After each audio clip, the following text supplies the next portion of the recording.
on their end, please. بسم الله الرحمن الرحيم. أهلا وسهلا عبقرة، أهلا وسهلا السادة أولياء الأمور، السادة الطلاب والسادة المدرسين وكل الناس اللي بتتابعنا. We are now live ladies and gentlemen على الفيسبوك بيج بتاعنا جودة SAT وجودة أكاديمي، على الجروب بتاعنا على الفيسبوك جودة SAT، فيسبوك بيج كريم جودة، يوتيوب channel Gouda Academy, and Instagram Gouda SAT. And we also have super people من الطلبة اللي معانا في الكورس بتاعنا level 1 و 2 هنا في وداني على a private messenger room. And I'm going to try to answer as many questions as I can, inshallah, with you all بإذن الله. Okay? So let's start. Let's give it a try. And if you have any questions, you can start putting your questions في comments, في chat, please, and I'll start answering them. And I'll start now by taking a couple of questions من الشباب اللي معانا في الكورس من private messenger room بتاعنا. So let's see. مين عنده سؤال؟ الشباب اللي في ودني.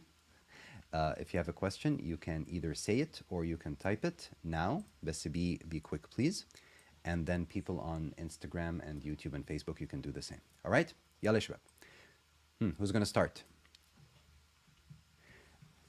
Okay, so Khalid has a question. Khalid بيقول, is it okay to take December test before level 3? It's okay to take a December test before level 3. It's okay to take any test anytime. Just know إن كل ما ناخد زيادة في الكورس، كل ما نذاكر زيادة، كل ما نحل زيادة، كل ما نتعلم زيادة، كل ما هنكون أحسن. مش لازم امتحان ديسمبر اللي هو أول امتحان بالنسبة لي أجيب فيه أحسن سكور في الدنيا. ممكن إن أنا أجيب فيه سكور كويس وجميل وكل حاجة. And ممكن إن أنا إن شاء الله the following time أجيب سكور أعلى. Okay, so don't worry about it. خش أي امتحان هيقابلك إن شاء الله you'll do as best as possible بناء على اللي احنا اتعلمناه مع بعض so far, and then the next time إن شاء الله you'll do even better. Okay, ملك ازاي مستر كريم اخد مع حضرتك كورس؟ أنا في level 2 ولسه مش عارفة. اوكي، طبيعي ان انا اكون في level 2 ولسه مش عارف اذاكر؟ لا مش طبيعي. طبيعي انك او انك ما تبقوش عارفين تحلوا لوحدكم في level 2 وتجيبوا سكورز كويسه. ده لان احنا لسه في level 2 which يعني makes perfect sense. بس مش طبيعي ان انا ما اعرفش اذاكر. يعني ايه ما اعرفش اذاكر؟ doesn't really make sense. Okay, you should be able to study the way احنا اتعلمنا, do ال homework بتاعنا and work based on what we have learned together. Send me a private message, let me know ايه ال problem في المذاكرة بالظبط, and this is something يعني كل زمايلكم بيعملوها كل يوم. عندنا ناس كتيرة بتبعت علشان تقول لي أذاكر إزاي. So do that. Okay? ماشي. We have another question هنا من ال messenger عندنا. My older friends always talk about the intensity of the exam and how hard it is. So how much preparation do I actually need? Okay, so that's a super question, Yaroan.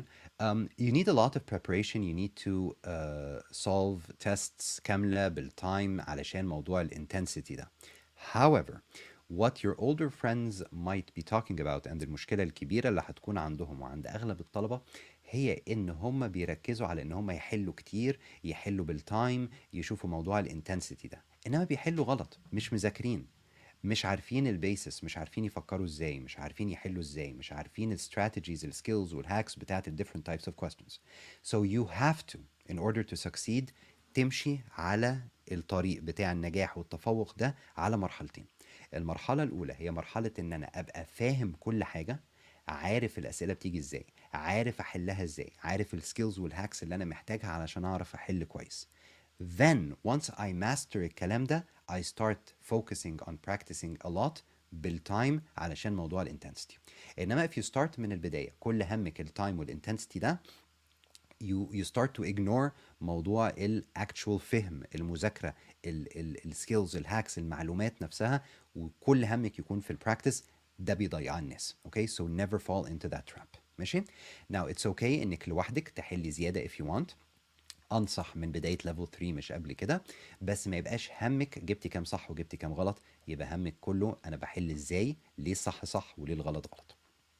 Okay, so let's take a question هنا عندنا على يوتيوب and I can actually put this on the screen للناس اللي حاضرين معانا على يوتيوب وفيسبوك. So the question is, Mr. I was national. Now I am American grade 10 and I want tips. اوكي tip number 1 للطلبة اللي محولين للامريكان من قريب في جريد 10.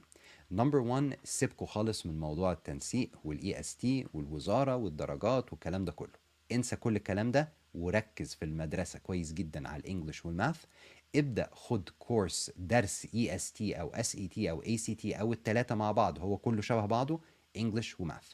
حلوا كتير وركزوا مع نفسكم واقروا كتير. then ان شاء الله لما تدخلوا جريد 11 هتبتدوا تمتحنوا امتحان موجود حاليا اسمه اي اس تي، لو هتسافر بره هتاخد اي سي تي، لو عايش في السعوديه اسمه اس اي تي، في النهايه كلهم شبه بعض. يمكن كل الحاجات دي تتغير عقبال ما تدخلوا جريد 11. just don't focus على الكلام اللي حواليكم and focus on studying English and math, being perfect فيهم, reading a lot. اوكي تمام. اوكي سؤال عندنا على الانستجرام، السؤال بيقول the intensive EST course has explanations for basics or solving exams. الانتنسيف كورس بتاعنا بيبقى متقسم لثلاث اجزاء. الجزء الاولاني بيكون فيه شرح لاهم سكيلز واهم هاكس من الكورس بتاعنا. الجزء الثاني بيكون فيه حل كتير، والجزء الثالث بيبقى فيه حاجه اسمها English fitness، بنتعلم ازاي نقرا الباسجز. Yes, so everything. Okay. Um, انا لو شحن الباقه. طيب في حد تقريبا زعلان ان انا بطلع له لايف كل شويه. You can unfollow نور. Okay. Unless you're joking and you don't want to unfollow, that's fine. Okay, another question. A question on YouTube. Mr. What's a good SAT score baseline؟ يعني baseline اللي هو يعني المينيمم المحترم، المينيمم الكويس. I want to know if my score is good or no. Of course, I'll still try to get the highest score, but I just want to know. Okay, in general في ال S18 وفي ال EST لأنه نفس السكيل، أي حاجة فوق ال 1400 تعتبر سكور كويس. 1400 من 1600. اوكي كويس يعني كويس. في ناس كتيرة لو بتدخل الامتحان لأول مرة خالص، يعني جريد 10 مثلا وبيجرب، لو فوق ال 1200 1300 بيعتبر بداية كويسة قوي. إنما in general لو أنا بذاكر بقالي فترة وبحل بقالي فترة، أعدي ال 1400 دي في رأيي بتكون البيس لاين المحترمة اللي المفروض كلنا نشوت ليها على الأقل. Okay, next question. We have a question from Facebook. الكويستشن بيقول هو الريدنج في حاجة عايزة شرح ولا أذاكره لوحدي وبراكتس كتير؟ محمد هاني، الريدنج كله عايز شرح. في نوع من الشرح في الريدنج معناه انك انت يتشرح لك الباسج نفسها، يعني تقرا وتطلع معاني الوردز وتفهم الموضوع بيتكلم عن ايه، مش ده الشرح اللي اقصده. انما في عندنا حاجه اسمها سكيلز، مهارات، وفي حاجه اسمها هاكس، شورت كاتس، تريكس، وحاجه اسمها انجلش فيتنس. الثلاث حاجات دول هم اللي هيخلوك تعرف تحل الريدنج كويس. سكيلز هي مهارات في حل اسئله الريدنج. هاكس شورت كاتس بتخليك بسرعه في الامتحان لما تتزنق في التايم تحل اسئله الريدنج بسرعه. والانجلش فيتنس بيساعدك تعرف ازاي تقرا الباسجز اصلا في الامتحان. سو الثلاث حاجات دول اساسيه ولازم تتعلمهم. ما ينفعش مجرد انك تقرا باسجز وخلاص وتبراكتس، لان البراكتس بدون معرفة سابقة بطريقة القراية وطريقة الحل is useless. Okay, شباب اللي معانا في ال messenger room level 1 and 2, do you have a question for me before I go to the next question? You can speak or you can say في الchat. I can hear you guys. شباب اللي معانا في ال messenger room, I can hear you. Or you can write. Okay, so we have another question هنا من one of our super students هنا روان. Would the skills and hacks we learn be risky to be used in normal exams؟ ما اعرفش ايه هي normal exams، انما لو تقصدي امتحانات المدرسه مثلا of course it's not risky. بالعكس skills والهاكس دي كلها مبنيه على التفكير في المالتيبل تشويس questions. so اي امتحان فيه اسئله multiple choice، خاصه لو الامتحان معمول كويس مكتوب كويس، you can use the skills والهاكس دول. اوكي لو امتحان مكتوب اي كلام ساعتها يمكن skills والهاكس دول ما يبقوش مفيدين لان الامتحان اصلا مكتوب غلط. A lot of my students use the skills والهاكس بتاعتنا في المدرسة، في البيولوجي، في الماث، في الكلية حتى. في ناس بيستعملوا لأن دي مبادئ تفكير، طريقة تفكير اسمها critical thinking. Okay, so that's I think something that you can always use إن شاء الله. Now شباب I'm getting questions كتيرة على الانستجرام، بس the way it's set up هنا إن الانستجرام أنا حاطه على التليفون هناك. Okay, I can't even reach it. It's too far. I can barely see I can barely see the questions. So maybe Instagram people, I'll try to get your questions كمان شوية. حاضر ثانية واحدة and answer them. So you can write your questions. I'll try to skim through them and answer them when we're done or when we take a little break من الناس دول. Okay, so شباب I have another question هنا من حد معانا في level 1 أو 2. اتفضل يا فندم.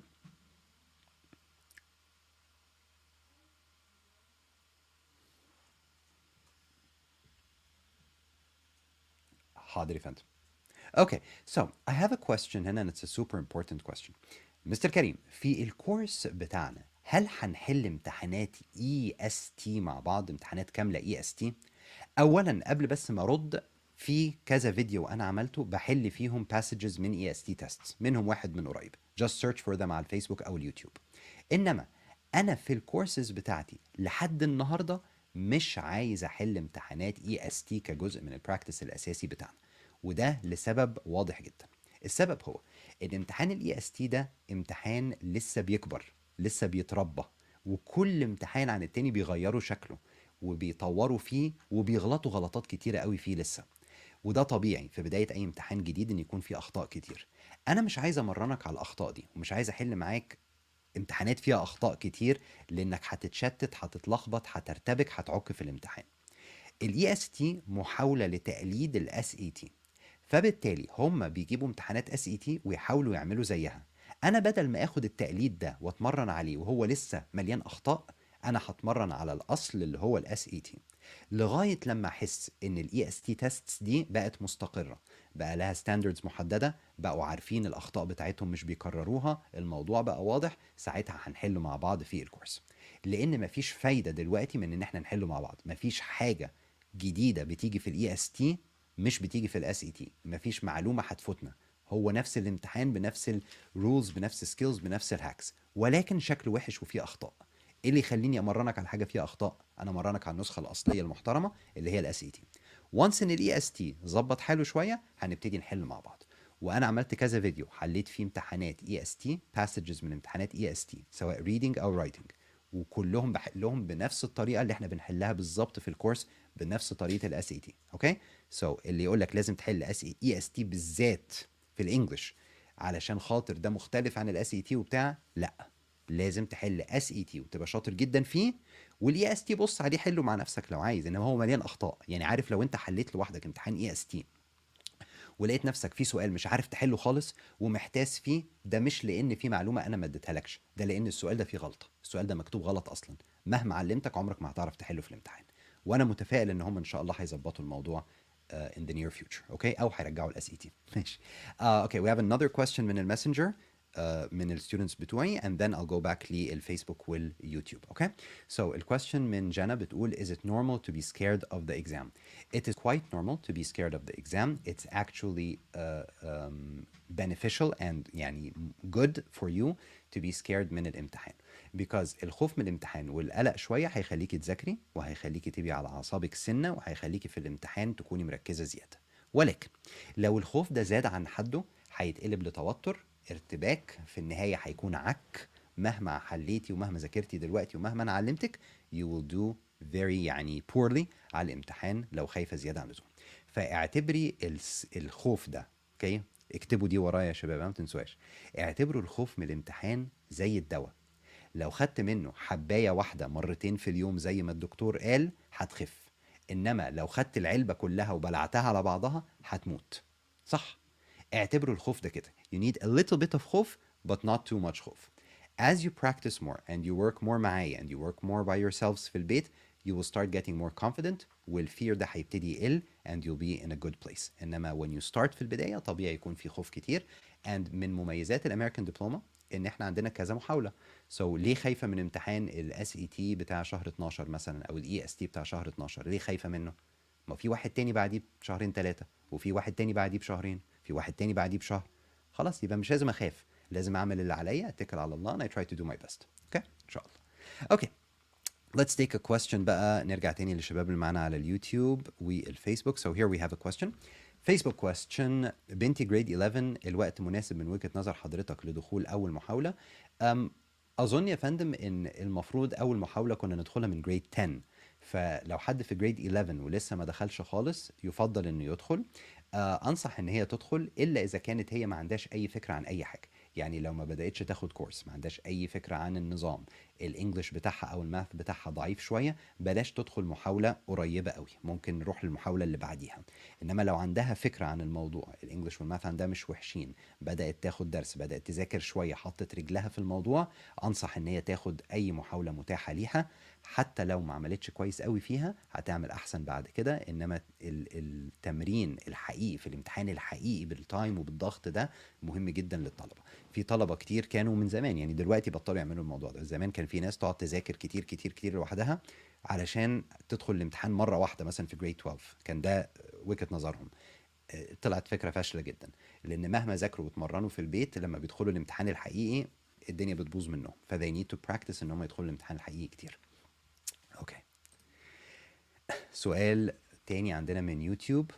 um, thank you. اوكي سو ده سؤال كان بيسأل عن ايه السكور المينيمم الكويس في الاس اي تي والاي اس تي، وانا اجابتي كانت 1400 فما فوق، او في 1400 هو المينيمم يعني. فالسؤال دلوقتي، طيب لو عايز بقى المينيمم بيس لاين ل a very good score، اللي هو بقى ايه، عبقري، اللي هو بقى كلية طب بقى، اللي هو يعني انا ممتاز يعني، اوكي، فوق ال 1500. فوق ال 1500 ابتدي اضمن ان شاء الله اي كليه انا عايزها. طب باذن الله متاحه، كل حاجه متاحه، صيدله، هندسه، مفيش مشكله. سو 1500 فما فوق هو الجود بيس لاين. اوكي. another question من فيسبوك بسرعه، محمد هاني. طيب انا لسه محول من ناشونال وبدات دروس من شهر 9. It's enough اني ادخل ترايل ديسمبر، بس انا مش شايف اني مستعد ادخلها. اوكي. سؤال حلو. طالب بدأ يذاكر من شهر 9 للامتحان الاي اس تي او الاس اي تي، وداخل شهر 12، يعني 3 شهور تقريبا. هل هو كده بقى مستعد وهيدخل شهر 12 ويجيب 1500 من 1600 زي ما مستر كريم قال وخلاص كده يقفل الدنيا وكل حاجه تبقى تمام؟ اكيد لا. طيب هل هتدخل تجيب زيرو؟ ها، ده سؤال لحضرتك صاحب السؤال محمد هاني. هل لو انت دخلت امتحان ديسمبر تفتكر هتجيب زيرو مثلا؟ هتجيب كل الاسئله غلط، مش هجيب ولا واحده صح؟ ما اظنش. طب ليه ما تدخلش؟ ادخل. لان دخول الامتحان ده في حد ذاته تدريب بالنسبه لك. اوكي، فرصه انك تتمرن. هو تدريب غالي شويه ومتعب شويه، ولكن كونه غالي وكونه متعب وكونه لازم تصحى الصبح بدري ويمكن تسافر لحته غير اللي انت ساكن فيها والكلام ده كله، هيديك الدافع والحافز انك انت تذاكر احسن وتشتغل احسن. يمكن تجيب سكور وحش مش مشكله، بس اتعلمت حاجه، استفدت حاجه، محاوله اللي وراها تجيب احسن ان شاء الله. سؤال فيسبوك مازن عمر. مازن بيقول ان هو 10th grade والfirst trial will be almost after 7 months. What are the preparations that I have to do? Okay, now أول حاجة، أي طالب لسه بادئ grade 10 وهيدخل أول محاولة ليه كمان 6 شهور 7 شهور حاجة زي كده، يحمد ربنا إن هو في المرحلة دي، وإن هو بيسألني السؤال ده، وإن أنا هرد عليه دلوقتي. لأن في ناس كتيرة قوي بتبقى مغيبة كده، عايشة في اللالا لاند، بيكتشفوا فجأة إن في عندهم امتحان الشهر الجاي. سو كويس إنك أنت عارف من بدري. Now what you should do: two things. Number one، ابتدي الكورس بتاع الانجليش وكورس الماث بتاعك، خد الدرس بتاعك مع التيتشر اللي انت عايز تاخد معاه، انا او غيري. ذاكر، اعمل الهوم ورك، التزم. بعد ما تخلص الكورس which should be about 4 شهور، ابتدي حل مع نفسك and practice مع نفسك في real tests. كل ده number one. طب ونمبر 2، من النهارده كل يوم تقرا one passage reading SAT او ACT. مجرد للقرايه، تطلع معاني الوردز اللي مش فاهمها، تفتح يوتيوب تتفرج على فيديو عن الموضوع اللي انت قريت عليه، ايا كان الموضوع ده، history, science, literature, whatever it is. اوكي. if you do this every single day، 7 شهور يعني 210 يوم تقريبا، يعني 210 باسج و210 فيديو، اضافه للكورس والمذاكره الطبيعيه. you will be very very well prepared ان شاء الله. اوكي.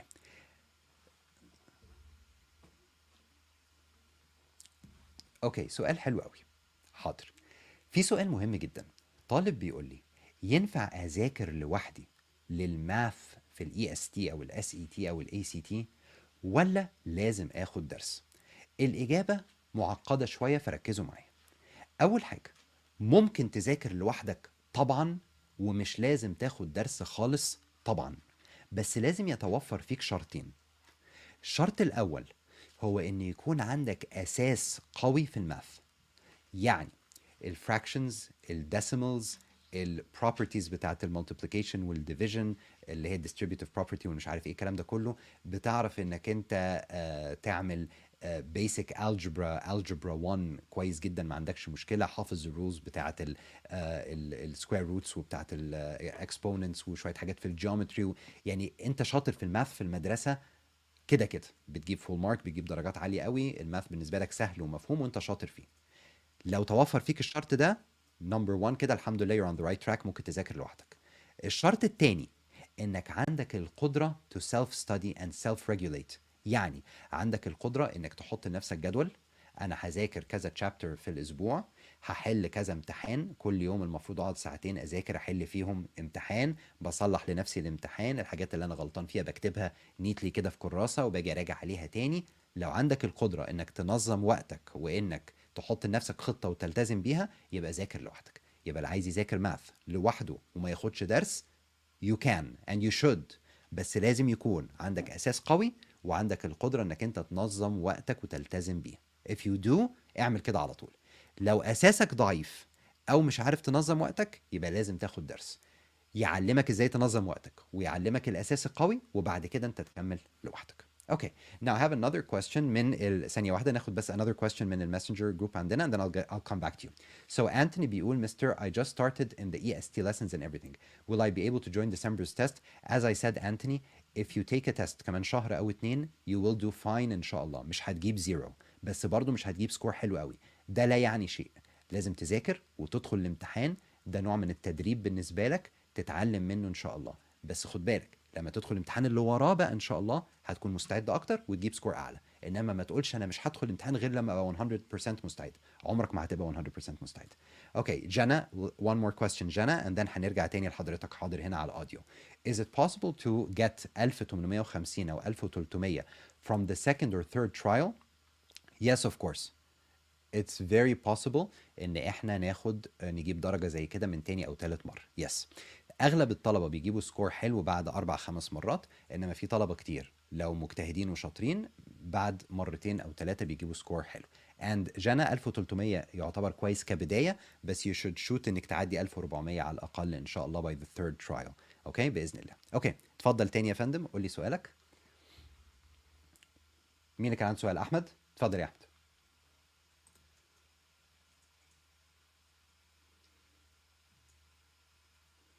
اوكي السؤال طالب شاطر في الماث، عايز يذاكر لوحده للاس اي تي والاي سي تي والاي اس تي، بس عنده مشكله انه اتعود في المدرسه انه يحل بالكالكوليتر كل حاجه، من غير كالكوليتر بيحتاس. يعمل ايه الطالب ده؟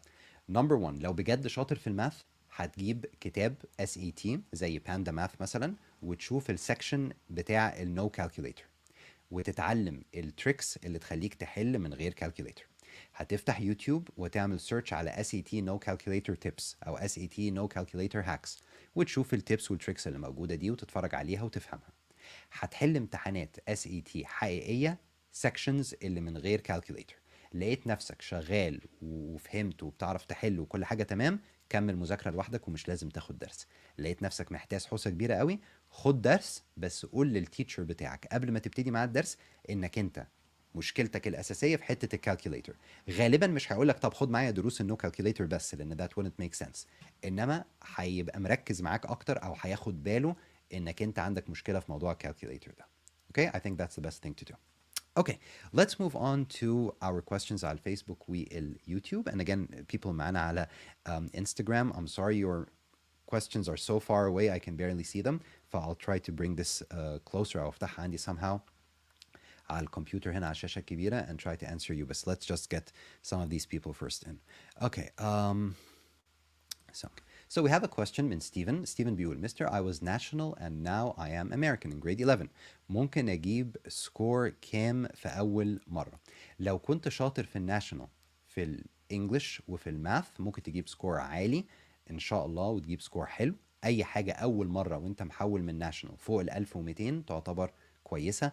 تاني مرة المفروض تحاول توصل ل 1300، تالت مرة 1400. This should be الهدف بتاعك. لو الماث والإنجليش بتاعك ضعيف، لو انا منك مركزش في السكور، ادخل الامتحان علشان اتعرف عليه واتدرب على طريقة الامتحان وشكله، وما يهمنيش اجيب كام، ان شاء الله اجيب 800 من 1600. then ذاكر وخد درس واشتغل كويس هتجيب اعلى ان شاء الله. اوعى تحبط من السكور الاولاني اللي هتجيبه، ودي نصيحة لكل الشباب اللي معانا. اوعوا تحبطوا من اول سكور هتجيبوه في الامتحان ولا في تاني سكور حتى. اوكي don't، لان الاحباط ده هيبوظ لكم الدنيا، هيضيع الدنيا. الاحباط هيخليك مهما ذاكرت ومهما اشتغلت تجيب سكور وحش في الاخر. اعرف ان عندك محاولات كتير، اعرف ان السكورز سهله، ناس كتير بتجيب سكورز عاليه بس لو اشتغلوا كويس قوي. هي مش سهلة للي مش بيذاكر، هي سهلة للي بيذاكر. اوكي ماشي. another question. We have a question now super people من محمد هاني على فيسبوك بيقول طيب أنا محول من ناشونال وبدأت دروس EST من شهر 9، ده enough إني أدخل trial ديسمبر بس أنا مش شايف إني مستعد أدخلها. So again the same question عمال بيتكرر يا شباب of people بقالهم فترة صغيرة بيذاكروا لل EST أو ال SET وكده وحاسين ان الامتحان قرب وان هم مش مستعدين. ده طبيعي. اوكي اهم حاجه ان يبقى عندك خطه انك تكون مستعد عامه. يمكن ما تبقاش مستعد في الامتحان اللي جاي ده 100% بس you should be مستعد في اللي وراه. لازم يبقى عندك خطه تبقى مستعد امتى قد ايه. طيب وانا في السكه بقى شغال لغايه لما ابقى مستعد المفروض اعمل ايه؟ المفروض اكمل شغل واكمل مذاكره واكمل حل لغايه لما ابقى مستعد وادخل الامتحانات اللي في النص ما تدلعش واقول لا انا مش عايز. اوكي اوكي سو شباب سريعا الناس اللي معانا على الماسنجر روم here's what we're going to do. انا هخلي الميكروفون بتاعي مفتوح عشان تقدروا تسمعوني بس هشيل السماعات من وداني اوكي عشان اعرف بس ايه اركز مع الناس اللي قدامي. So you can use الشات اوكي بليز. هتلاقوا فيه زرار كده فوق عندكم في الماسنجر روم بتاعنا level 1 و 2 مكتوب عليه chat، عليه علامة الشات دي، دوسوا عليها and you can start writing there. That would be the best way to communicate now. انا هشيل السماعات دي عشان ما تلخبطش. اوكي okay now let's see. عايز اجيب الانستجرام شات ده قدامي. how do I do that؟ مشكلة انستجرام على الكمبيوتر ان هو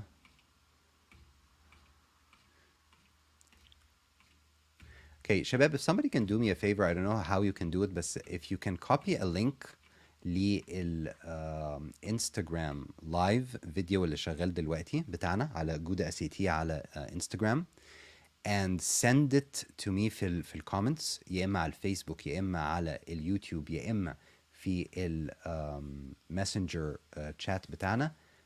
that would be super. لو حد فيكم دخل على الانستجرام جودة اسيتي you'll find اللايف فيديو بتاعنا اللي شغال دلوقتي. try to get a link for it and send it to me please. I'd really appreciate that. okay okay عبقرة. we have a question now and the question بيقول اعتبروا الخوف من الامتحان زي الدواء. دي الجملة اللي أنا قلتها من شوية. if you take one pill you'll get well, if you take a whole box you die.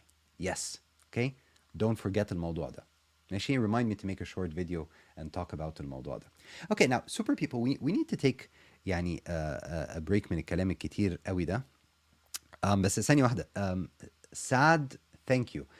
سعد حط لي اللينك الانستجرام بس انت حطيته على الانستجرام. انا I want اللينك ده تحطه لي في الفيسبوك او اليوتيوب comments if you can go there and see it. This way I can access it من الكمبيوتر please. okay I want to access it من بره الانستجرام فيديو. okay so فكروني اعمل a short video على الموضوع ده. now before we do anything شباب لو انتوا بتستفيدوا من اللي احنا بنعمله ده and you are now معانا على الانستجرام او you're now معانا على اليوتيوب او you're now معانا على الفيسبوك you need to do two things for me. number one you need to like الفيديو ده. come on go like it. I'm going to count to 3 1 2 3 and you need to share الفيديو ده if you please مع اي حد ممكن يستفيد من الحاجات دي او ممكن يبقى عنده سؤال. والناس اللي ممكن تستفيد منها تتفرج على الريبلاي بتاع الفيديو. احنا هنخلي الفيديو موجود والناس اللي هتدخل متأخر هيشوفوا الأسئلة دي وهيشوفوا الإجابات اللي عليها.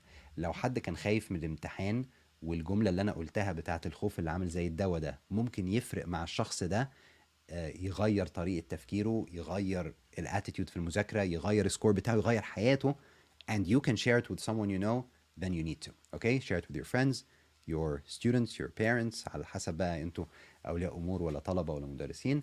do that if you please and go like. okay so I can see على الفيسبوك now we're getting more likes. الهارتس عمالة بتزيد. okay actually we have lots of likes and only 2 loves. نهاد ومحمد هم بس اللي عاملين الهارت والباقي كلهم عاملين like. come on you need to give me more hearts. yes okay Instagram شغالة اهو hearts كتير. yes Valentine's Day there you go. nice to see you too. okay ماشي let's move on to the next question. Okay, now someone M, I love that name. Someone M على YouTube is asking now, so what is the baseline of a perfect score? A perfect score is 1600 من 1600. It's a full mark. It's 100%. That's the perfect score. If you mean a very safe score, يدخلك أي كلية في الدنيا أنت عايزها إن شاء الله, then 1550 is the magic number, and it's very hard to get. question عبقرة من شادي فيسبوك بيقول هل فعلا ما ينفعش ادخل الترايلز في جريد 10؟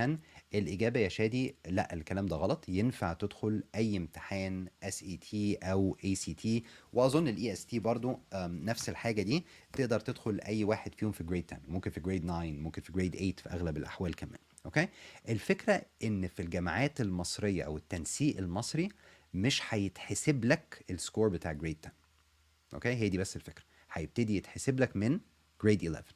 اوكي، انما انت تقدر تدخل كتجربه. سؤال، لو عايز ادخل هندسه اجيب سكور كام؟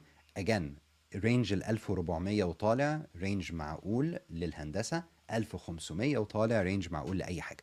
طبعا السنه دي التنسيق لسه طالع، وفي ناس بتقول ان هو كويس وناس بتقول ان هو وحش، وفي لخبطه كده. لما نفهم اكتر الموضوع نبقى نتكلم فيه ان شاء الله. Okay. Mister, my school teacher told us that grade 10 trial can be counted if it was the highest one out of all the ones you did. Is this true? Because people say grade 10 score isn't counted at all. So again, السكور بتاع grade 10 is not counted خالص في الجامعات المصرية الحكومية تبع التنسيق المصري. ده قانون مصري ملوش دعوة بأي حاجة تانية. Okay? أما الجامعات الدولية فغالبا بيقبلوا grade 10 في مصر، سكورز بتاع grade 10. والجامعات اللي بره مصر، الجامعات اللي في امريكا وفي اوروبا وكده، غالبا بيقبلوا برضو درجات الاس اي تي من جريد 10. سو اللي داخل اس اي تي او اي سي تي في جريد 10 وجاب سكور كويس ينفع يستعمل السكور ده في الجامعات بره مصر اكيد. اما في الجامعات اللي جوه مصر خاصه الجامعات الحكوميه لا. اوكي. سؤال، انا لو جريد 10 وبستعد من دلوقتي هل هجيب سكور حلو؟ يس ان شاء الله. اللي هيبتدي من جريد 10 وعنده 6-7 شهور قبل المحاولة اللي هيجرب فيها، وعنده 9 شهور ولا حاجة قبل المحاولة اللي هتتحسب له، وبيذاكر كويس وبيشتغل كتير وبيقرا كتير والانجليش والماث عنده قوي، هيجيب سكور حلو جدا بإذن الله. طيب هل ده معناه اني ادخل مرة واحدة اجيب سكور حلو وخلاص؟ غالبا لا، لان اول مرة هدخل الامتحان مش هجيب سكور حلو قوي، مش عشان انا مش شاطر ومش مذاكر، بس علشان انا خايف من الامتحان وعندي رهبة وعندي توتر وكده. مع البراكتس الكتير التوتر ده بيروح ان شاء الله. Okay. WM, please when will you start the math course? WM, I don't know. Okay. I'm trying my best to work on it. I'm just super busy بالانجلش course بتاعنا and بحاجات تانية كتير. So it's taking a very long time مني. When I feel it's ready, we'll start. Okay. Hopefully يا رب within the next 2 or 3 months. يا رب. Okay. سؤال. احمد على فيسبوك بيقول انا لسه بادئ النظام من اسبوع بالظبط، هل اقدر اخش محاوله شهر 12 ولا هيبقى بدري قوي، مع العلم اني ضعيف في بعض الحاجات شويه ولسه براجع شويه؟ احمد بص لي في عينيا لو سمحت. يس، بص على الجهاز اللي انت شغال عليه وبص لي في عينيا. انت بتضحك على نفسك ولا لا؟ سيبك مني انا. لو بتضحك على نفسك وانت عندك القدره انك تذاكر وعارف المفروض تعمل ايه، بس خايف تذاكر وخايف تمتحن وحاسس انك بتدلع شويه، خش الامتحان اللي جاي، لانك هتفضل تأجل لنفسك وهتفضل تدي نفسك حجج طول عمرك، وده هيضيعك. لو انت بجد امين مع نفسك وبجد عارف المفروض تعمل ايه، بس بجد ظروفك ما كانتش سامحه انك تذاكر بالقدر الكافي في الفتره اللي فاتت، وحاسس انك عايز تسكيب امتحان شهر 12 وتدخل اللي وراه، ممكن اعديها لك لو هتذاكر بجد في الفتره دي. انما لو انت عارف انك بتتدلع، خش الامتحان بتاع شهر 12 حتى لو مش مستعد ليه. اوكي، وجيب سكور وحش فيه، اقرص نفسك، اتعلم من اخطائك وذاكر كويس قوي وادخل اللي وراه، علما بان كده كده اول محاوله هتدخلها لازم هتبقى متوتر فيها، لازم هتجيب فيها سكور مش قد كده. اوكي، انا امين معاك وصريح معاك 100%، ودي اجابتي. فكر في الكلام ده كويس وشوف قرارك هيكون ايه. اوكي. اوكي، في حد ما يعرفش ان في امتحان في ديسمبر؟ اوكي، جود مورنينج. ميرنا عندها سؤال على فيسبوك بتقول انا بدأ كورس من شهر 6 انجلش وماث، اقدر ادخل محاضرة شهر 12؟ يس اوف كورس. شهر 6 يعني عندك 6 شهور ما بين جون وما بين ديسمبر. You should be super well prepared again. بس لو دي أول مرة تدخلي فيها الامتحان أو تاني مرة، يمكن يا ميرنا تعملي وحش شوية علشان رهبة الامتحان والتوتر والخوف، وده طبيعي. وده من الأسباب الأساسية إني عايزك تدخلي الامتحان بتاع شهر 12 علشان ما تبقيش بيرفكت قوي فيه. اللي وراه يبقى أحسن، اللي وراه يبقى أحسن. ادخلي اتكلي على الله وما تخافيش. سؤال شاري سعد فيسبوك: محتاجة أعرف حضرتك هتبدأ كورس جريد 10 إمتى؟ عندنا كورس هيكون النص التاني من شهر أكتوبر إن شاء الله. هنقول التاريخ وهنقول السيستم والحاجات دي كلها very soon. بليز حضرتك تابعي الفيسبوك بيج بتاعنا جود اس تي للتفاصيل. اوكي I'm talking about the ACT. اوكي انا اجاباتي على الثلاث امتحانات سواء SAT او ACT او EST they all have the same rules and the same answers basically. Okay, question. Someone, Mister, is it fine if I prepare using unreleased tests? Is it unethical? طيب. unethical مش هقدر ارد عليك فيها because it's يعني it's subjective. بمعنى ان كل واحد بيقرر لنفسه ايه اللي ethical وايه اللي unethical. It's definitely unethical انك تغش. It's definitely unethical انك تاخد امتحان متسرب وتحفظ اجاباته. كل الحاجات دي مفيش فيها شك.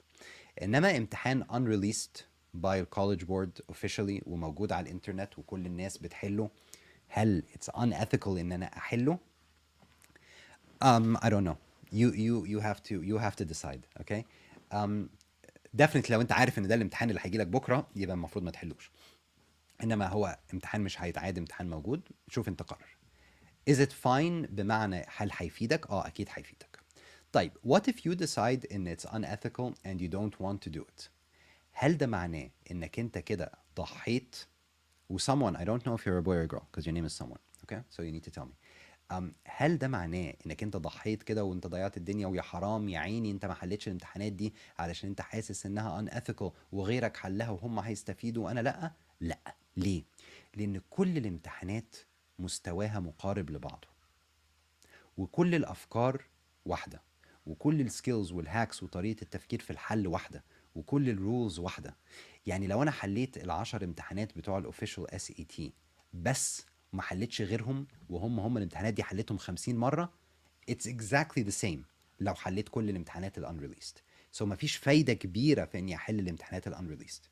دايما بقول للطلبه عندي قبل الامتحان عيدوا حل الامتحانات اللي احنا حليناها مع بعض، جيبوا نسخه نظيفه منها وحلوها مره تانية مع نفسكم وقارنوا اجاباتكم الجديده بالقديمه. مش لازم تقعد تدور على امتحانات جديده. مش لازم تقول يا مستر كريم انا حليت كل حاجه موجوده في الدنيا عايز امتحان جديده. مش لازم، كلهم زي بعض.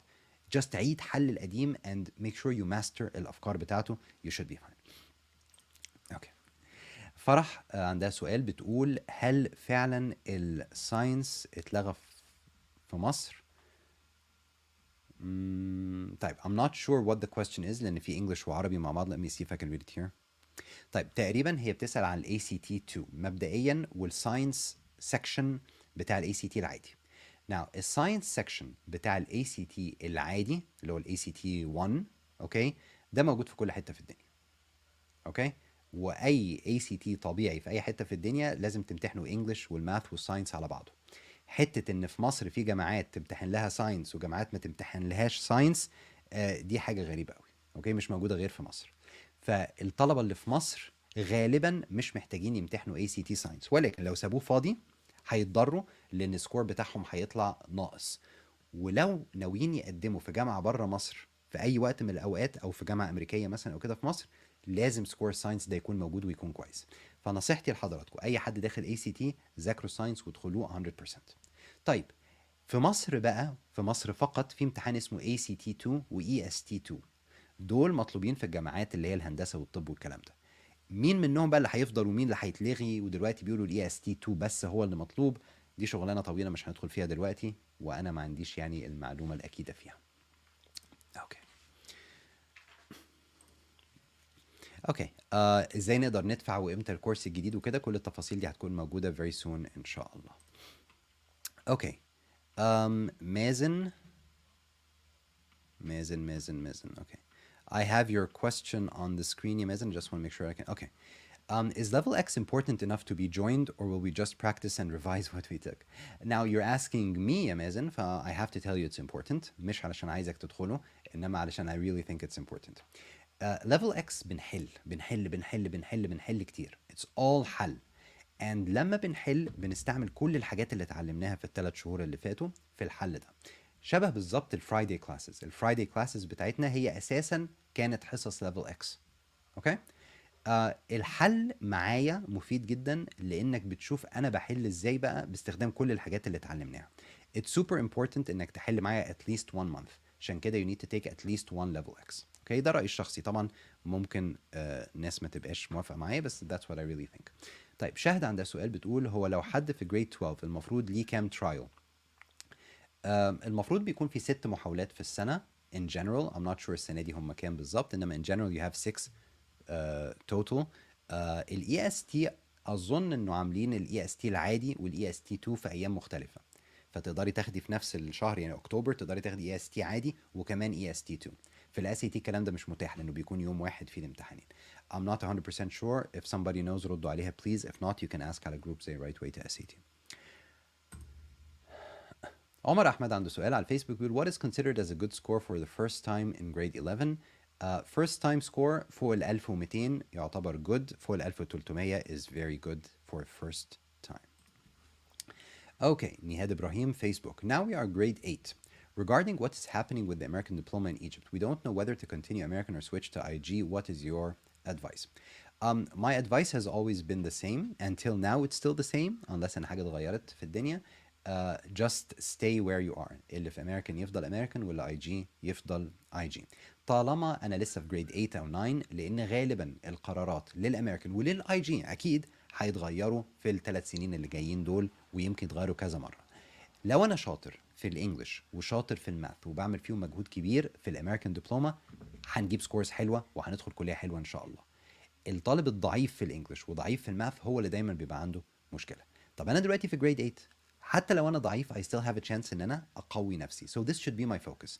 اخلي ولادي في النظام التعليم اللي انا مقتنع بيه. انا دخلتهم امريكان عشان يعرفوا يفكروا ازاي، دخلتهم اي جي علشان يعرفوا مواد كتير، دخلتهم ناشونال علشان في التابلت، دخلتهم الماني علشان اللغه. يعني كل واحد بيقرر نظام التعليم اللي هيدخل ولاده للسبب اللي عايزهم يستفيدوا منه، مش علشان درجات ولا مجموع ولا كليه. ده رايي. لو انا مقتنع بالامريكان وولادي في الامريكان ولسه في جريد 8 اركز معاهم في المذاكره، اركز معاهم في الانجليش والماث، هيعملوا كويس ان شاء الله. قرارات الوزير هتتغير كذا مره and will be fine. ده رايي الشخصي. اوكي. لان التحويل من نظام لنظام ومن مدرسه لمدرسه وبتاع بيضر الولاد كتير. فليه احول لو انا في سيستم موجود فيه طالما السيستم ده مش يعني ما حصلش فيه حاجه رهيبه. والتغييرات اللي حصلت دي اظن عقبال ما ندخل الجريد 11 هتكون ان شاء الله اتحلت يعني. اوكي. الحصه الاولى لسه مش متاكد يا فندم، انا شغال في الجدول وان شاء الله الاسبوع ده كده يعني كمان 4-5 ايام كده هنزل اعلان بالتفصيل وبالجدول وكل حاجه ان شاء الله. سؤال مستر هو جريد 10 له ترايل؟ جريد 10 له ترايل معناه تجربه على فكره، بس عشان ناس كتير قوي بتقول ترايل على اساس ان ده معناه الامتحان. ترايل يعني تجربه. فجريد 10 بيدخل الامتحان كترايل كتجربه. السكور بتاعه مش بيتحسب للكليات المصريه بس يتحسب للكليات الاجنبيه. Okay, and I have somebody here who actually sent me a link. How do I get that? ثواني كده, let me see if I can. ماشي. أولا thank you so much for doing this. Let me see how can I get it. اصبروا يا شباب، ناس كتيرة بتحط أسئلة جديدة. Okay, so this is on Facebook. ثواني يا شباب, I just want to try to open الانستجرام questions هنا قدامي. This way maybe I can answer الأسئلة بتاعت الشباب اللي معانا في الانستجرام كمان لأن they're too far away I can't see them. Okay. طيب. I think you probably sent it على Good SAT the page, so let me open that here. بسم الله.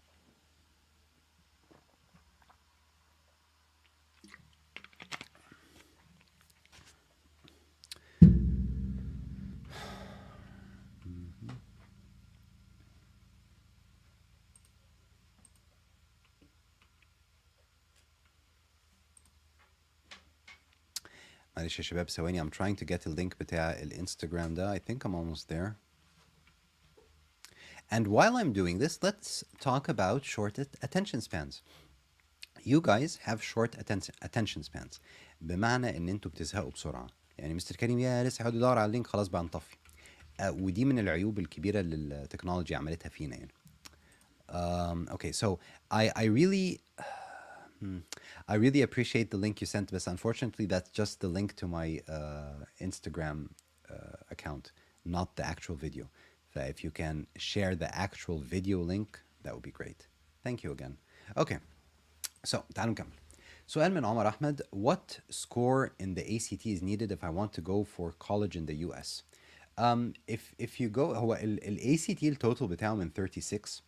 So if you go to مثلا anything above 32 33 يعتبر سكور كويس. كويس أوي إن شاء الله. Okay. Hey, you're good. Okay, I'm managing. Okay. جانا عندها سؤال على الفيسبوك. أنا عندي مشكلة اني مش بعرف اظبط تايمر واحل هول اكزام. يعني بزهق بسرعه، مثلا احل رايتنج واقف او reading واقف. Okay, so جانا اولا thank you for asking this question دلوقتي because I was just talking about short attention spans. دي حاجه طبيعيه موجوده في حضرتك وموجوده فينا كلنا، لان احنا اتعودنا ان احنا الدنيا تبقى ماشيه بسرعه قوي معانا، فبالتالي بنزهق بسرعه. The best way انك تعودي نفسك انك تستحملي الماراثون بتاع الامتحان هو انك تتمرني كتير في البيت، مش by taking ال actual end product اللي عايزة توصلي له and doing it كذا مرة، انما by doing الحاجة دي على مراحل increasing the time بتاع المذاكرة incrementally. Now let's focus because this is a super important question. كله ركز معي. The question is أنا بزهق في الامتحان، باجي أحل امتحان على بعضه ومش بستحمل أخلصه كله، بعمل سكشن ولا حاجة وبقف مش بقدر أكمل الباقي. ده معناه إن يوم الامتحان الحقيقي مش هقدر أقف وأريح في النص، لازم أكمل الامتحان، فهكمل نص الامتحان التاني أو تلتين الامتحان اللي فاضل وأنا زهقان ونايم وبتاوب وتعبان، وبالتالي هعك في الامتحان. ازاي امرن نفسي في البيت اني استحمل ويبقى عندي نفس طويل ان يوم الامتحان ما يحصلش فيا كده؟ Now الاجابه هي انك ما تحاولش to replicate الظروف والتايم بتاع الامتحان وتعملها كذا مره، ودي اللي غالبا اغلب الناس بتعملها. دي غلطه كبيره وهقول لك معناها ايه للي مش فاهم.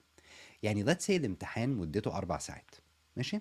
في طلبه يقولوا الحل علشان يوم الامتحان الحقيقي اكون مستحمل الاربع ساعات اني اجيب امتحانات 4 ساعات لونج واقعد في البيت احلهم كذا مره، كل يوم احل امتحان 4 ساعات، كل يوم احل امتحان 4 ساعات، في 25 يوم كده هكون ممتاز. No. You have to first master الefficiency والاحتمال بتاع الامتحان incrementally، واحدة واحدة. فهعمل الآتي: هقول هاخد أسبوع كل يوم هحل فيه only one passage. الباسج دي بتاخد مني تقريبا ربع ساعة. full focus، مخي مركز 100% لمدة ربع ساعة في one passage بس لمدة أسبوع. هتقدروا تعملوها بسهولة إن شاء الله. أول يوم هتبقى صعبة سنة، آخر يوم في الأسبوع سابع يوم هتبقى سهلة جدا بالنسبة لك، piece of cake. الأسبوع التاني هحل 2 passages بتركيز تام لمدة أسبوع، يعني نص ساعة بتركيز تام طول الأسبوع، بعمل كده يوميا هبقى كويس فيه قوي. تالت أسبوع 3 passages. رابع أسبوع أخد السكشن على بعضه. الأسبوع اللي وراه أخد سكشن reading على بعضه و1 passage writing. اللي وراه سكشن reading على بعضه و2 writing. اللي وراه لغاية لما أقدر أعمل امتحان كامل 4 ساعات في اليوم بتركيز تام، وأضرب الكلام ده بقى في شهر 2 3 زي ما أنا عايز قبل امتحان. مستر كريم هو أنا هلحق؟ ما حدش قالك تبتدي تذاكر قبل آخر امتحان في جريد 12 بيومين. ما أنت بتبتدي تذاكر من جريد 9 ومن جريد 10 ومن جريد 11. هتلحق. أوكي؟ بس that's the best way إني ما أزهقش يوم الامتحان، إني أمرن نفسي أكون very efficient في الحل short period of time كذا مرة. super easy زود شوية، super easy زود شوية، super easy لغاية لما الأربع ساعات دي تكون super easy. okay? This is the long term plan. طيب لو في وسط ال long term plan ده عندي امتحان كمان أسبوعين، مش مشكله، هدخل مش هعرف احل كله، هجيب فيه سكور مش قد كده، هنتصرف فيه، لينا كلام تاني قبل الامتحان المفروض اعمل ايه. انما اللونج تيرم بلان ما تسيبيهوش من مخك، يبقى قدامك وتبقي ماشيه بيه and don't skip a beat. no اجازات no exceptions. اوكي. سؤال: What are some opinions you have heard about the latest ACT? I have not heard opinions, and I think all ACT tests are very similar. All SAT tests are very similar as well. ال EST بس هو اللي فيه شوية أخطاء، فعشان كده they're not very similar لبعض. Next question. Mister, is it better to start with writing before reading because my teacher told me it is more helpful? That's يعني a misconception في رأيي. ما هياش حاجة كويسة ان احنا نعمل writing بس وبعدين نعمل reading بس، ولا العكس. المفروض نعمل الاتنين مع بعض، وده لان الريدنج والرايتنج الاتنين مرتبطين ببعض جدا. يعني let's let's take الكورس بتاعي انا as an example. احنا بنبتدي في الريدنج وبناخد حاجة اسمها skills. كتير من سكيلز الريدنج دي بنقدر نستعملها واحنا بنحل رايتنج. كتير من الهاكس بتاعت الريدنج بنقدر نستعملها واحنا بنحل الرايتنج. في بعض الهاكس اللي بنتعلمها في الرايتنج بنقدر نستعملها في الريدنج، وهديك مثال يعني بسيط جدا. اوكي.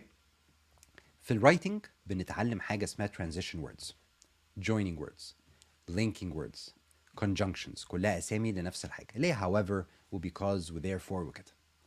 So في الرايتنج بنتعلمها كدرس وبيجي عليها اسئله في الامتحان. كويس؟ كويس جدا.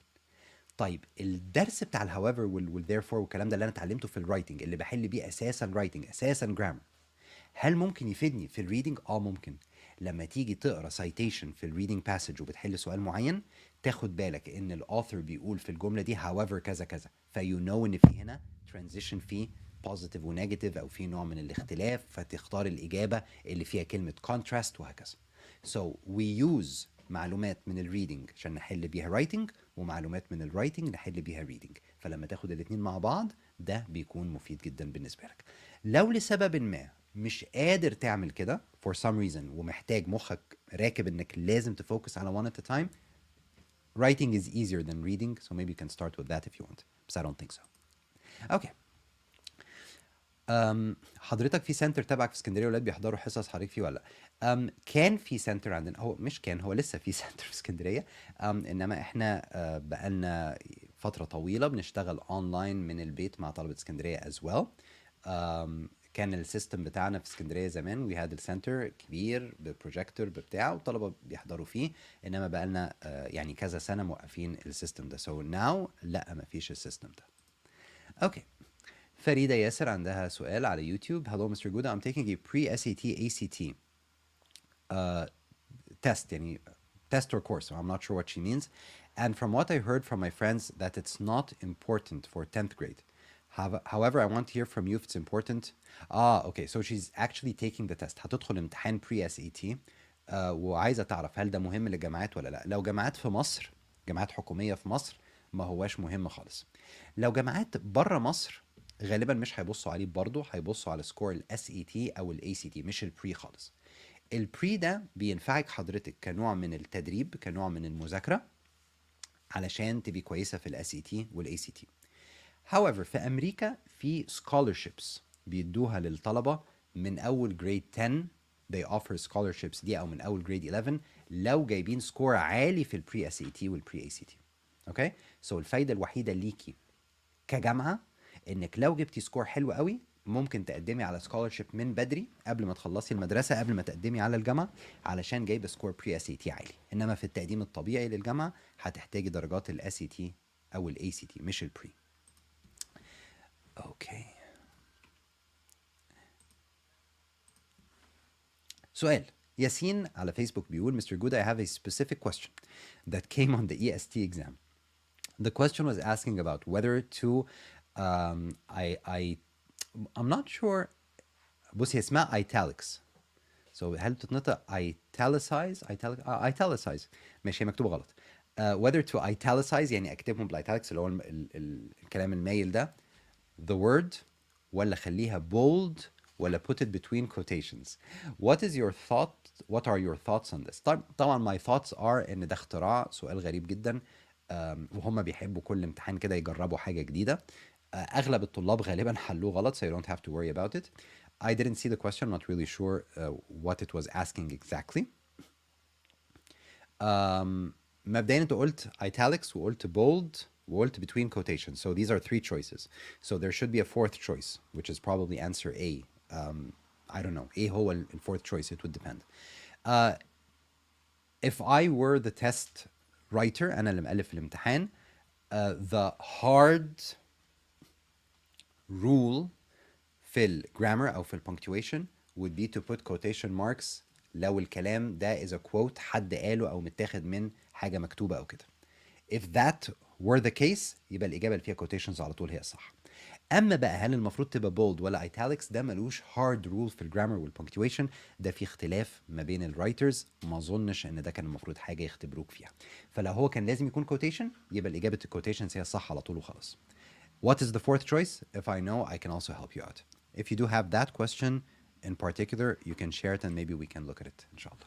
Okay, question من روان على Facebook. Are people subconsciously exaggerating their experiences to make it live up to the exam's reputation?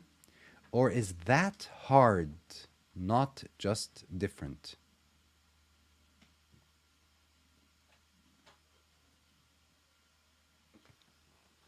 طيب روان, يعني I understand the first part of your question. I don't understand the second part of your question. If you can rewrite it, maybe I can elaborate. بس يعني I think in some people do exaggerate the experience بتاعهم في الامتحان. That's true. Okay? لسببين. One, علشان هم عايزين يحسوا ان هم ضحايا, وده طبيعي. احنا كبني ادمين most of us like to feel ان احنا مظلومين, وان الحكومة هي اللي غلطانة, وان الظروف هي اللي مش عارف ايه, وان البلد, وان دي الطبيعة في البني آدم, وهي غالبا بتكون يعني دلع يعني. نمبر 2, ان كتير من الطلبة, يعني للأسف, وانتوا كلكم طلبة هو اللي سامعيني فما تزعلوش مني, مش عايزين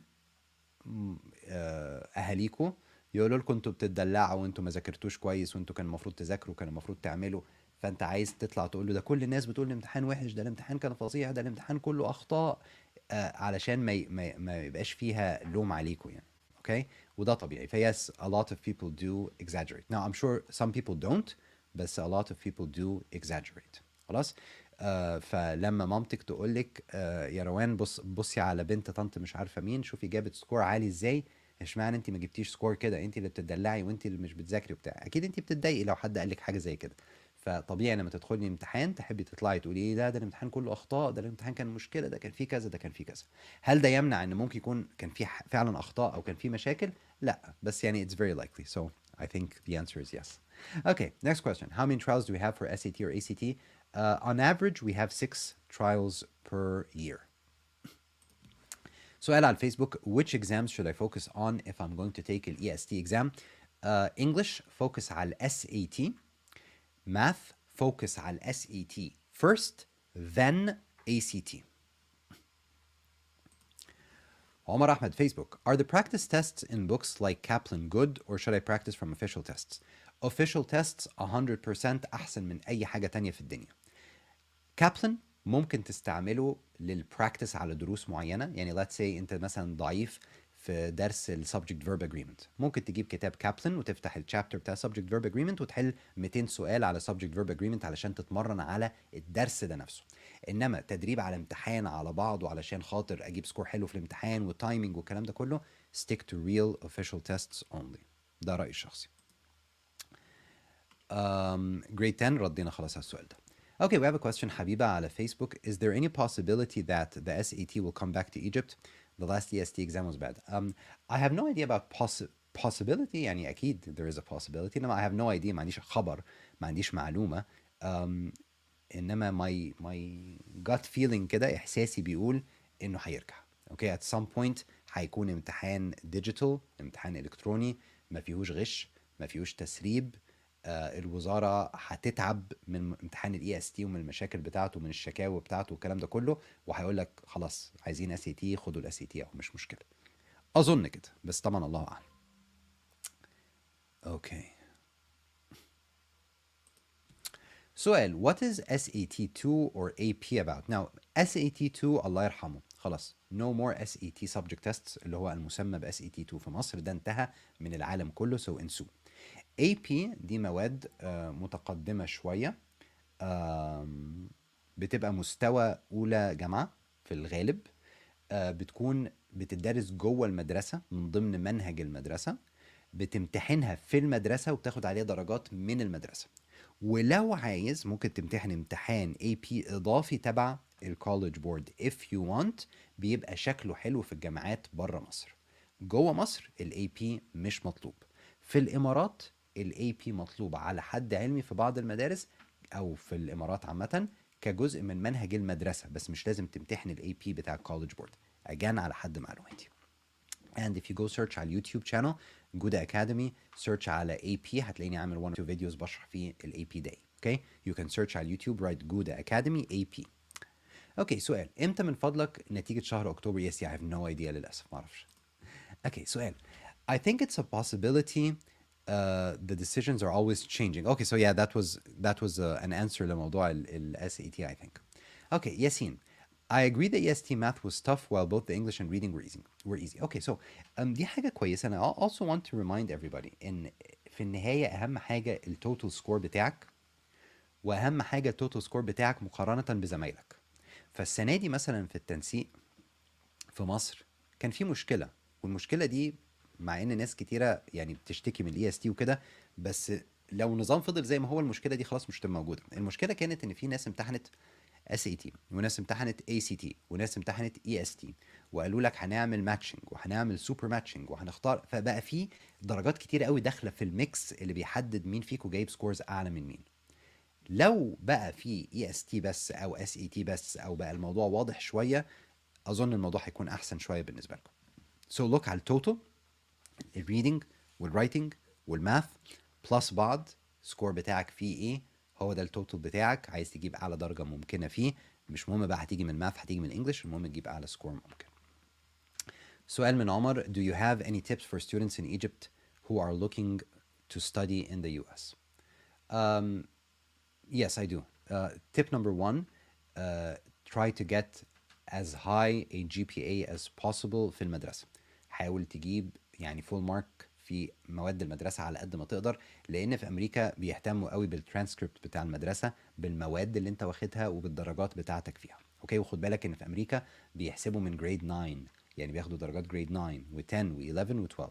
فلو أنت 9 كنت تعبان شويه فيه، كنت جاي فيه درجات وحشه، وانت دلوقتي في 10 لازم تشد جامد قوي في 10 و11 و12 عشان تعوض الخسائر بتاعه 9. لو 9 و10 كانوا ضعاف وانت دلوقتي في 11 لازم تشد جامد قوي في 11 عشان تعوض، وهكذا. Number two, try to get as high as possible a score في ال ACT أو ال SAT. سيبك من ال EST ده خالص، EST ده لمصر بس. تركز على ال ACT أو ال SAT وتحاول تجيب سكور عالي جدا. طيب مين اللي أحسن لي؟ SAT ولا ACT؟ قلت قبل كده في طلبة بيتفوقوا أكتر في واحد عن التاني. نصيحتي جرب تدخل ده وجرب تدخل ده. طبعا في مصر هم بيبصوا كمان على ال سوري في امريكا بيبصوا كمان على افكارك، على الاسي اللي انت هتكتبه، طموحاتك، ليه عايز تدخل الجامعه دي، ايه الاهتمامات التانية اللي عندكم، ايه الرياضات اللي بتلعبوها، ايه الحاجات اللي كتبتوها، ايه الاختراعات اللي عملتوها، ايه الحاجات اللي بتشاركوا فيها في المدرسه وبره المدرسه. كل الحاجات دي مهمه، لازم يبقى في شخصيه متكامله مش بس درجات مدرسه. ياسين بيقول: Miss Hoda, the score got released 2 weeks after the exam, which corresponds to the 18th of October. So hopefully 18th of October, inshallah. Okay, we have another question هنا. Sir, which exams should I focus on if I'm taking an EST? I answered that question. SAT for English, SAT for math, and then ACT for math كمان, just in case. حبيبة محسن عندها سؤال على اليوتيوب: Mr. What exams should I focus on if I'm going to take EST exam? That's the same question, حبيبة. I just answered that. Okay. اوكي ناو روان بتفسر السؤال اللي انا جاوبت عليه من شويه، اللي هي كانت بتقول فيه: هل الناس بتبالغ وتقول الامتحان كان صعب جدا، ولا هو فعلا that hard؟ يعني هو فعلا صعب قوي كده، ولا هم بيبالغوا؟ بص يا روان، الطالب اللي مش شاطر اي حاجه بالنسبه له صعبه. لو طالب مش شاطر هيدخل اي امتحان يقول لك ده صعب جدا. انما الطلبه الشاطرين بجد اللي بيذاكروا كويس، من خبرتي الشخصيه، عمرهم ما بيقولوا الامتحان صعب. اللي شاطر قوي ومذاكر كويس بيقول بس انا حاسس ان انا يمكن معلش قوي المره دي، يعني كان في حاجات انا ما كنتش مذاكرها قوي بس يقول لك صعب جدا وبتاع، ده غالبا مش شاطر اصلا ومش مذاكر اصلا او خايف من الحسد او بيتدلع. Okay, Yasin, thank you for the response, Mr. Karim. The word that was asked was a food that isn't known to the general. And yes, as you said, the fourth choice was no change. Okay, بص Yasin, the best thing I think we can do is maybe if we see that question, inshallah, whenever you have it, نبقى نبص عليها سوا. Last question. How should I approach questions on the EST that ask about to what type of reader is this passage written for? Okay, ده سؤال غريب شوية إنما هو سؤال منطقي. بيقول لك في passage مكتوبة، الباسج دي مكتوبة لمين؟ يعني هل مكتوبة لساينتستس يقروها، ولا مكتوبة لناس عادية، ولا مكتوبة للأطفال مثلا، مكتوبة لمين؟ هتبص على التون بتاع الرايتر. لو الرايتر بيهزر، بيقول حاجات يعني amusing شوية، بيدي examples بسيطة شوية، يبقى هو كاتب الحاجة دي للناس العادية، بيبسط لهم المعلومة، كاتبها للأطفال، كاتبها لحد بيتعلم and so on. لو it is very serious، مليانة scientific terms، فيها some kind of diagrams وحاجات زي كده، يبقى موجودة ل specialized people, the scientists and so on. Again, question by question, يعني you can use the skills or hacks to actually analyze the answer choices and find the best answer, but in general, here's an answer for you. Yusuf على YouTube. Mr. What's the average score that I need to achieve to enter the dental college in Egypt? Dentistry في مصر historically من الجامعات اللي بتاخد سكور عالي قوي، لان بيقبلوا عدد صغير قليل من الطلبه. انا ما اعرفش ايه اللي حصل السنه دي في التنسيق ولا ايه اللي هيحصل بعد كده، بس again I would say 1500 في ال SAT او ال EST should be a good score ان شاء الله. Question رامي على فيسبوك. Do you have any advice for a national student who is entering the ACT exam for applying to US colleges? Try to do the best possible في امتحان ال ACT، لانك انت national، درجات المدرسه بتاعتك هتبقى مهمه بس مش هتعجبهم قوي. هيقول لك انا ما اعرفش ايه نظام الناشونال ده، انا مش فاهمه. درجات الاي سي تي دي انا عارفها، فحاول انك انت تعمل اقصى حاجه عندك عشان تجيب درجه عاليه في الاي سي تي. You should يعني shoot for something above 32 في الاي سي تي. ياسمين مراد على فيسبوك. What about Germany? Do you have any tips for them? I really don't know. Sorry. Okay. You're welcome, Yasin. Thank you, sir. عمر عنده سؤال من على فيسبوك. Is taking a student loan safe or is it a huge risk? And where and how can I apply for scholarships to avoid taking student loan? Note, I am still in grade 11. Okay, now سؤال حلو. أول حاجة scholarships بيبقوا نوعين. في نوع بيكون scholarship بتقدم لها لوحدها، يعني بعيد عن تقديم الجامعة، بتقدم تقول أنا عايز scholarship عشان أدرس في أمريكا مثلا، فبيقولوا لك أوكي لو قبلت في جامعة في أمريكا هنديك فلوس. وفي سكولرشيب تاني اللي هو بيبقى تبع الجامعه نفسها اللي انت قدمت فيها. غالبا الجامعه اللي انت بتقدم فيها دي نفسها، السكولرشيب بتاع الجامعه نفسها ده هيكون حاجه اوتوماتيك، هم هيقولوا لك اذا كان ينفع يدوها لك او لا، بناء على الابلكيشن بتاعك، يعني بناء على درجاتك والاسي بتاعك وكل الحاجات دي. يا اما هيقولوا لك we'll offer you a scholarship، يا اما هيقولوا لك مالكش حاجه عندنا. اما سكولرشيب التانية بقى اللي بتقدم لها لوحدها وبتبقى معموله للطلبه اللي جايين من الشرق الاوسط والطلبه اللي مش عارف ايه وبتاع، ما عنديش علم بيها قوي. انصح انك تسال في الاميد ايست، اللي هو المركز الثقافي الامريكي، وده بيبقى له فرع في القاهره وفي اسكندريه وفي جده وفي الرياض وفي دبي. اوكي، اميد ايست AMIDEAST، مركز ثقافي الامريكي. هم عاده بيكون عندهم معلومات وعندهم ابلكيشنز وعندهم جامعات وحاجات تبعهم، ممكن تشوف ايه اللي ممكن يحصل. بصفه عامه لو درجاتك عاليه قوي في حد هيديك سكولرشيب، لو درجاتك مش عاليه قوي صعب تلاقي سكولرشيب. اما الستودنت لون فده غالبا بيكون متاح للامريكان سيتيزنز في امريكا، او بيكون متاح عن طريق الجامعه للاجانب في بعض الاحوال، ما اظنش انه متاح للاجانب عامه. And it's a very bad idea. You should not تستلف فلوس عشان تتعلم because العالم دلوقتي، يعني تركيبة العالم دلوقتي انك انت ممكن تتعلم اي حاجة انت عايزها من احسن حد في الدنيا for free على يوتيوب، على كورسيرا، على ادكس، على حاجات زي كده.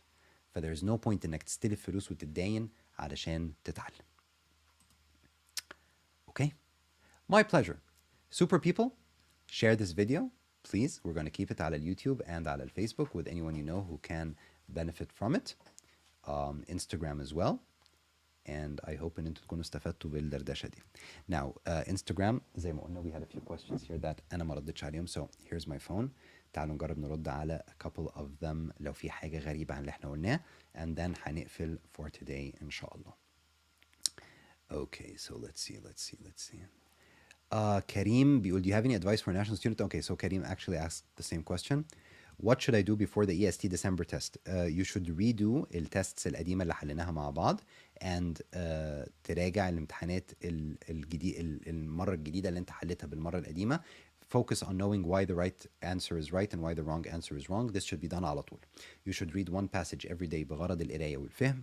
Every single day, no exceptions. And you should تكمل الكورس أو الستادينج بتاعك as best as possible إن شاء الله. Okay, أحمد منسي, أنا في ثانوية عامة وتانية ثانوي وعايز أخد امتحان ACT. مستواي في الإنجليش متوسط وعالي في الماث. هل هحتاج أخد مع مدرس؟ لو بدأت لوحدي هستغرق كام شهر؟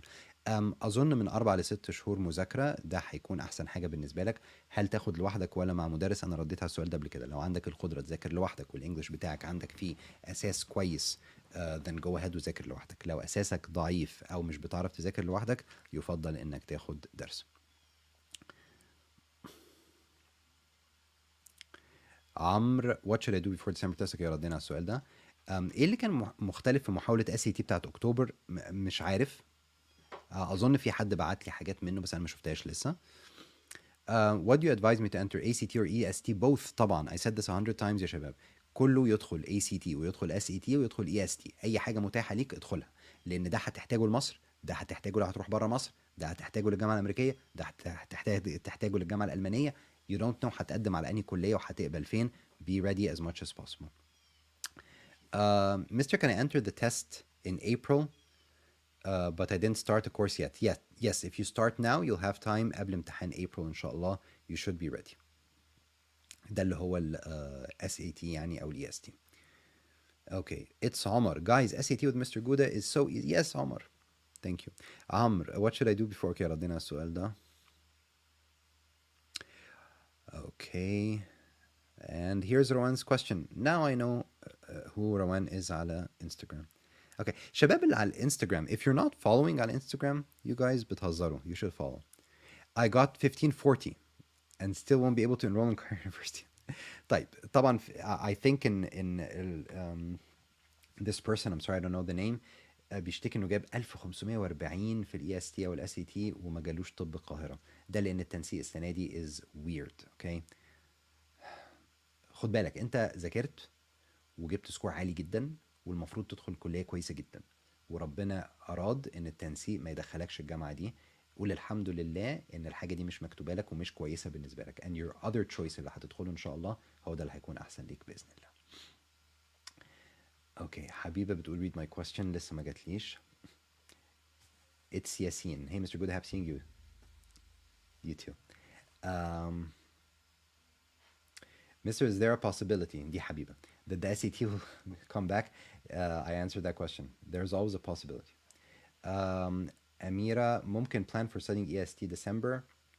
I think we put يعني a rough plan كده, and I'll try to make a separate video for that إن شاء الله. Farida Yasser, I'm taking pre-SAT in California. It's not important. As I said, it's important للscholarships اللي اسمها NMSQT وال National Merit مش عارف ايه. Okay, you can search for that. They give scholarships لل 10th graders اللي هياخدوا pre-SAT ويجيبوا سكور عالي. غير كده يعني it's not that important. But it's important for you because you get to study من بدري and you get to taste الامتحان. Okay, there are a lot of questions here. مكررين. Okay, I think we basically answered all the questions. Okay, so super people, thank you so much. Let me know if you have any questions. Comment, like, share, subscribe, follow, do all these nice things. And I'll see you in the next one, inshallah. Assalamu alaikum.